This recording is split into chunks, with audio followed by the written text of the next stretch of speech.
kung saan, kung ano man ang inabot natin ngayon, hindi po natin maabot yan.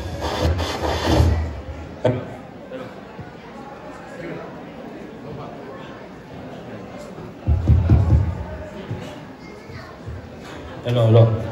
Hindi po natin maabot kung ano ang meron tayo kung wala yung pagkakaisa at suporta ng bawat isa sa ating very supportive Vice Mayor ng munisipyo ng Parang, Honorable Adnan C. Biruan. Palakpakan po natin. Baka may mas malakas pang palakpak. And also the support of the Sangguniang Bayan members, no?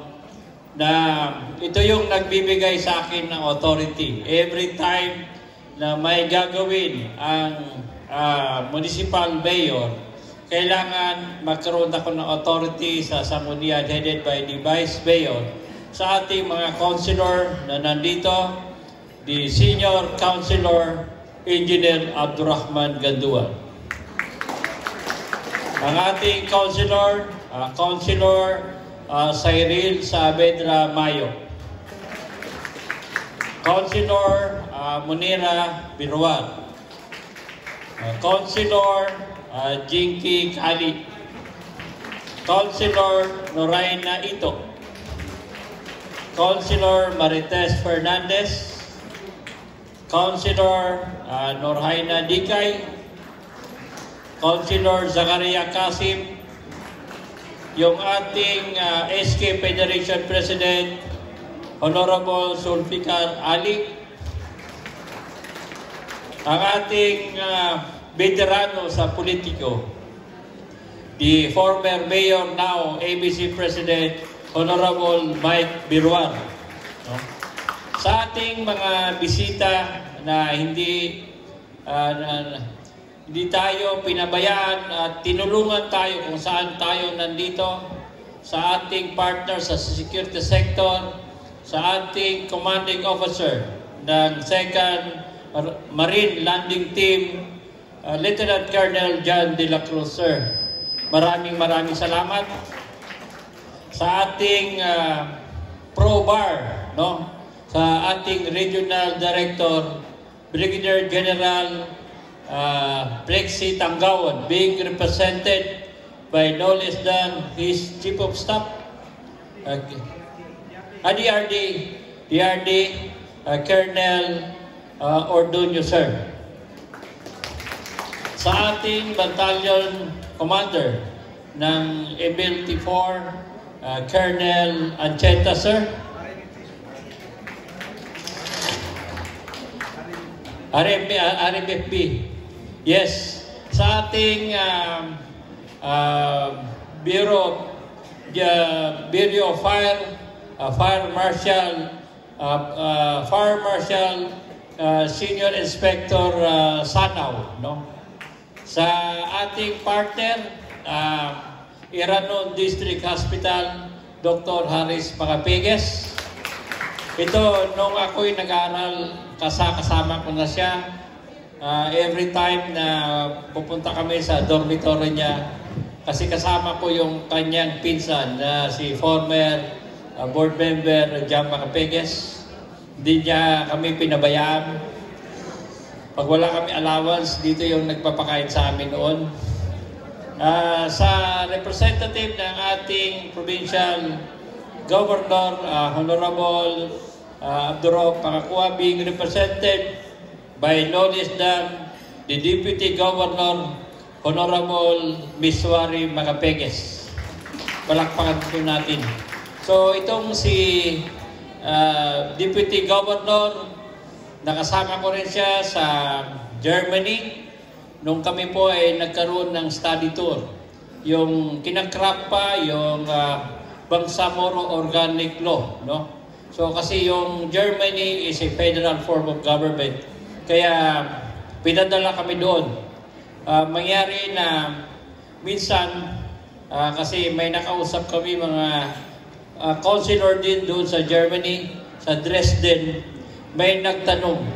Sabi niya, meron bang mga solicit dito na yearbook? Meron din ba dito na naghihingi ng pangkasal sa mga kamag-anak or pamilya? So ang sagot nung taga Dresden, yung sweldo namin ay para sa pamilya namin. So ibig sabihin, yung Dresden na pinuntahan namin ni Deputy Governor ay ibang-iba sa atin, no? Kasi sabi nila, yung Dresden, sabi nga, kasama namin doon si City Mayor Bruce Matabalaw. So sabi nila, ano yung attachment ng mga tawat yung mga official? Sabi niya, sa amin, ang nangangampanya, hindi naman kami, kung hindi yung partido. So partido yung nangangampanya sa amin. So malaking kaibahan, no? Also, sa First Lady ng ating Vice Mayor, Ma'am Nani Birwan, no? Palakpakan din natin. Very gorgeous, no? Napakaganda nila, no? With my one and only, the only one, no? Si Ma'am Saripa Alfonso Ibay, no? So palakpakan natin. Pareho kaming sikit ang mata, no? Sa aking anak na si Attorney Yasmin Ibay. Sa mga department heads, hindi ko na po isa-isa ang mga pangalan. Sa ating mga empleyado, sa inyong lahat, sa ating, sabi ni Vice, Rena na ayuda, si Ma'am Barbara Jalil, sa ating Deputy School Superintendent Sir Bandar, kay Dr. Birwan, nandito kayo, palakpakan natin. Sa ating lahat na nandito, sa mga empleyado, ako po ay nagpapasalamat sa inyong lahat na tayo po ay nandito para magsama-sama ulit. Itong mga ganitong mga programa ay ginagawa natin taon-taon na hindi natin nakakalimutan na after ng mga trabaho natin sa ating mga munisipyo, sa pagsisilbi natin sa ating mga constituent, ito yung mga panahon na kung saan binibigyan niya natin ang ating sarili na magsama-sama sa mga ganitong pagkakataon. So ako po ay nagpapasalamat sa suporta ninyo. Kung ano man ang narating natin sa munisipyo ng Parang, alam ko na sa ngayon ay trending tayo sa Facebook, no? So hindi ko yun sinosolo na ang lahat ng papuri ay galing sa amin ni Vice Mayor at ang mga konsehal, kung hindi dahil ito sa effort nating lahat. At alam ko na kung anuman ang narating natin sa ngayon, sabi nga nila, malayo-layo na ang ating narating. Pero malayo-layo pa ang ating lalakbayin. Kailangan pa nating magtulong-tulong upang mas lalo pa nating mapaganda ang ating minamahal na munisipyo ng Parang. Kung anuman ang ginawa natin, kung anuman ang ganda ng ating serbisyo, kung anuman ang naabot natin, meron pa yan igaganda. At yun ay pagtutulungan natin.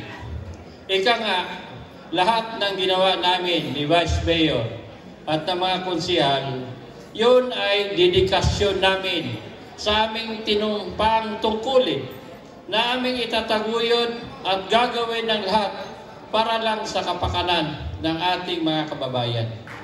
Sabihin man natin na ginagawa natin dito dahil trabaho natin. Kahapon nagkaroon ng turnover ceremony sa brigade ng Philippine Marines. Nagsalita yung outgoing commander na si Brigadier General Macaambak. Sinasabi niya na kami na mga in uniform na mga sundalo, madalas wala kami sa aming pamilya dahil na-assign kami sa malayo. Pero dahil ito'y aming napiling propesyon na mapalayo sa aming mga pamilya, ay ginagampanan namin ang aming trabaho. Hindi lang dahil sa sweldo, no?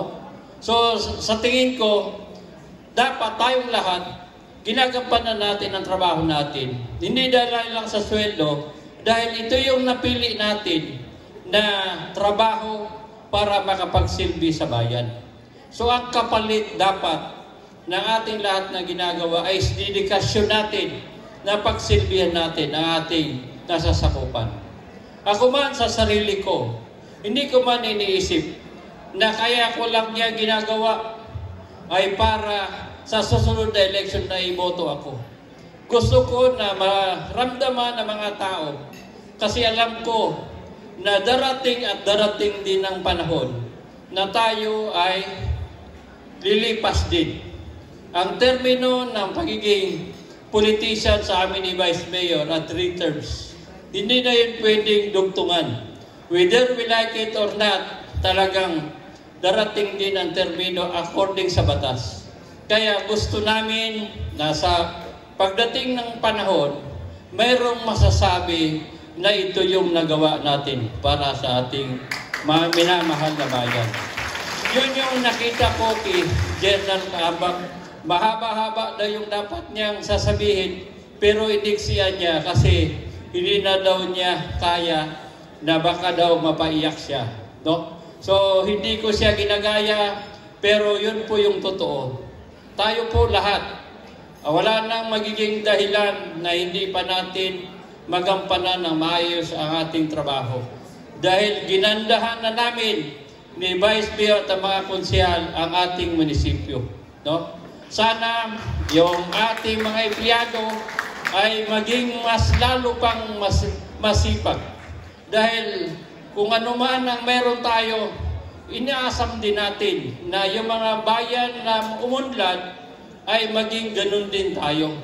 Di ba, sabay-sabay natin pinapangarap na sana ang munisipyo ng Parang ay maging city o Parang. Di ba? Wala bang palakpak? Lahat tayo ginagalingan natin kasi meron tayong gustong maabot. At yun yung kagandahan at kabutihan ng ating minamahal na munisipyo. Kaya nga tayo nandito na gabi ng parangal ay pang ipagdiwang natin kung ano man ang naabot natin. So, hindi na po ako magpapahaba kasi sa araw ng parang sa August 18, baka maubos ko na yung gusto kong sabihin, no? So, ang mensahe ko lang sa gabing ito, kailangan natin ng teamwork. Kailangan natin magtulong-tulong. Kailangan ko ding magpasalamat sa inyong lahat, lalo-lalo na sa security sector. Ang munisipyo ng Parang ay pwedeng masabi natin na generally peaceful, na gustong-gustong puntahan ng ating mga kababayan.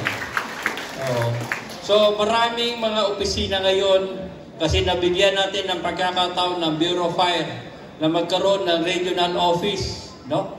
Nagpapasalamat din tayo kay Dr. Birwar na yung provincial hospital ay nandyan na sa atin sa munisipyo ng Parang. At nagpapasalamat din tayo sa ating mahal na gobernador sa lahat ng mga plano niya, yung halal hub dito rin sa atin sa munisipyo ng Parang. Yung ating kuryente, no? Yung ating kuryente ay mayroon na silang pondo para magkaroon ng substation para mas lalo gumanda ang ating kuryente, no? Kuryente. Ang MEDRE ay naglaan ng more than 100 million pesos para sa ikabubuti at ikaganda ng ating mahal na munisipyo, no? So, hindi na po ako magpapahaba. Ako ay nagpapasalamat sa ating mga judges na magbibigay ng ano ba yun? Hinampalan, no? Parang nakikita ko mahihirapan sila kay sobrang ang sexy at ng mga gwapo. Hindi ko alam na yung mga driver para ng grader ngayon ay hindi mo na alam kung sino yung department head ngayon sa mga suot natin. Yung ating mga sweeper hindi ko na rin malaman kung sino ang tourism officer. Napakaganda ng ating programa ngayon. Hanggang noon na lang, maraming salamat. Wassalamualaikum warahmatullahi ta'alahi wabarakatuh.